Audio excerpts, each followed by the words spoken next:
भगवान शिव का कैलाश पर्वत पर गमन तथा सृष्टि खंड का उपसंहार। ब्रह्मा जी कहते हैं, नारद मुने, कुबेर के तपोबल से भगवान शिव का जिस प्रकार पर्वत श्रेष्ठ कैलाश पर शुभागमन हुआ है, वह प्रसंग सुनो। कुबेर को वर देने वाले विश्वेश्वर शिव जब उन्हें निधिपति होने का वर देकर अपने उत्तम स्थान को चले गए, तब उन्होंने मन ही मन इस प्रकार विचार किया, ब्रह्मा जी के ललाट से जिनका प्रादुर्भाव हुआ है तथा जो प्रलय का कार्य संभालते हैं, वे रुद्र मेरे पूर्ण स्वरूप हैं। अतः उन्हीं के रूप में मैं गुहाओं के निवास स्थान कैलाश पर्वत को जाऊंगा। उन्हीं के रूप में कुबेर का मित्र बनकर उसी पर्वत पर विलास पूर्वक रहूंगा और बड़ा भारी तप करूंगा। शिव की इच्छा का चिंतन करके उन रुद्रदेव ने कैलाश जाने के लिए उत्सुक डमरू बनाया। डमरू की वह ध्वनि जो उत्साह बढ़ाने वाली थी, तीनों लोकों में व्याप्त हो गई। उनका विचित्र एवं गंभीर शब्द आवाहन की गति से युक्त था, अर्थात सुनने वालों को अपने पास आने के लिए प्रेरणा दे रहा था। उस ध्वनि को सुनकर मैं तथा श्री विष्णु आदि सभी देवता, ऋषि, मूर्तिमान, आगम, निगम और सिद्ध वहां आ पहुंचे। देवता और असुर आदि सब लोग बड़े उत्साह भरकर वहां आए। भगवान शिव के समस्त पार्षद तथा सर्वलोक बिंद महाभाग गणपाल जहां कहीं भी थे, वहां से आ गए। इतना कहकर ब्रह्मा जी ने वहां आए हुए गणपालों का नामोल्लेख पूर्वक विस्तृत परिचय दिया। फिर इस प्रकार कहना आरंभ किया। वे बोले, वहां असंख्य महाबली गणपाल पधारे। वे सब के सब सहस्त्र भुजाओं से युक्त थे और मस्तक पर जटा का ही मुकुट धारण किए हुए थे। सभी चंद्रचूड़, नीलकंठ और त्रिलोचन थे।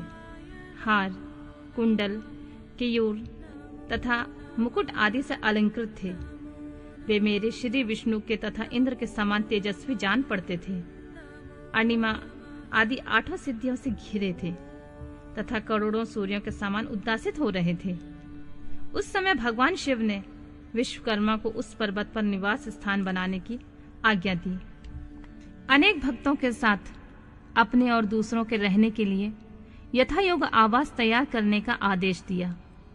मुने, जब विश्वकर्मा ने भगवान शिव की आज्ञा के अनुसार उस पर्वत पर जाकर शीघ्र ही नाना प्रकार के ग्रहों की रचना की, फिर श्री हरि की प्रार्थना से कुबेर पर अनुग्रह करके भगवान शिव सानंद कैलाश पर्वत पर गए।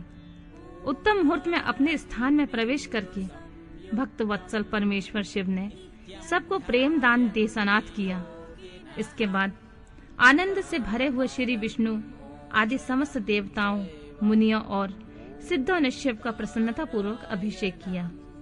हाथों में नाना प्रकार की भेंट लेकर सबने क्रमशः उनका पूजन किया और बड़े उत्सव के साथ उनकी आरती उतारी।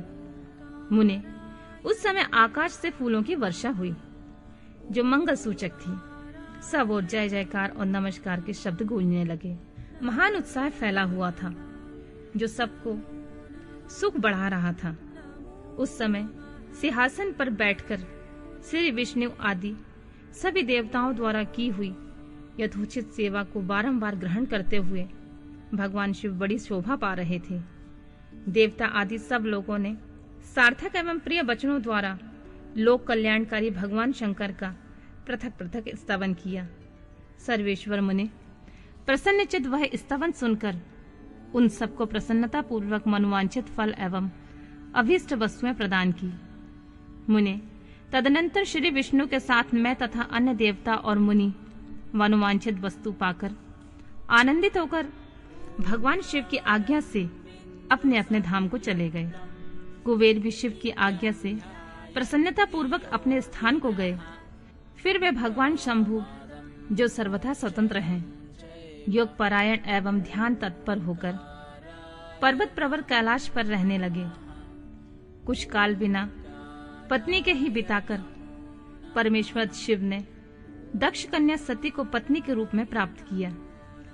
देवर्षि फिर वे महेश्वर दक्ष कुमारी सती के साथ विहार करने लगे और लोकाचार पारायण से सुख का अनुभव करने लगे। मुनीश्वर, इस प्रकार मैंने तुमसे यह रुद्र के अवतार का वर्णन किया है। साथ ही उनके कैलाश पर आगमन और कुबेर के साथ मैत्री का प्रसंग सुनाया है। कैलाश के अंतर्गत होने वाली उनकी ज्ञानवर्धिनी लीला का वर्णन किया है, जो इहलोक और परलोक में सदा संपूर्ण मनोवांछित फल देने वाली होती है। जो एकाग्रचित हो इस कथा को सुनता या पढ़ता है, वह इस लोक में भोग पाकर परलोक में मोक्ष लाभ करता है।